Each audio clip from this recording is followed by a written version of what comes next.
письме Михаила своему другу в США, написанном в 1921 году, он объясняет, почему они покинули Украину и отправились в Аргентину. После войны все было разрушено, и не осталось ничего, что могло бы нас удержать.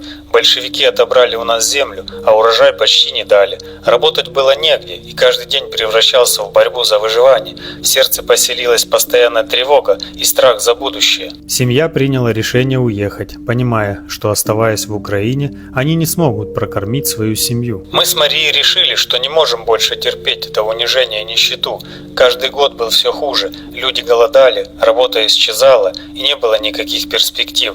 Аргентина была для нас неизвестной страной, но мы слышали, что там можно заработать и начать новую жизнь. Мы уехали, потому что это был наш единственный шанс выжить. Путь в Аргентину был долгим и трудным, но решимость обрести новую жизнь поддерживала их на протяжении всего пути. Переезд оказался нелегким испытанием. Мы ехали сначала на поезде, затем плыли на корабле по океану. У нас было мало денег, и условия на корабле были ужасными. Многие болели, и страх перед неизвестностью не покидал нас. Но, несмотря на трудности, мысль о том, что на родине нас ждет только смерть от голода и разрухи, не давала нам сдаваться. Когда они прибыли в Аргентину, первые ощущения были смешанными. С одной стороны, Михаил и Мария чувствовали облегчение, что им удалось добраться до новой земли, но адаптация оказалась тяжелой. Аргентина встретила нас жарким климатом и незнакомыми лицами. Мы не знали языка и часто чувствовали себя чужими.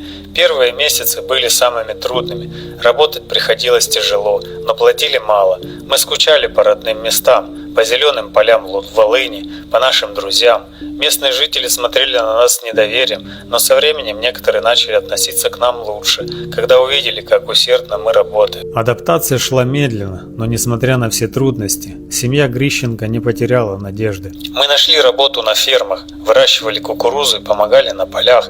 Со временем мы начали чувствовать себя увереннее, работы было много, и хотя она была тяжелой, мы знали, что сможем обеспечить детей. Мы постепенно стали понимать испанский язык, а местные жители понемногу стали принимать нас как своих. Спустя годы Михаил размышлял о возвращении на родину, но понимал, что жизнь в Украине больше не будет такой, как прежде. Иногда мы с Марией вспоминали Украину и думали о том, что когда-нибудь вернемся. Но с каждым годом эти мысли становились все менее реальными. Все, что оставили там, разрушено, а родные давно разъехались. Мы построили новую жизнь здесь, и возвращение стало мечтой, которой уже не суждено было сбыться.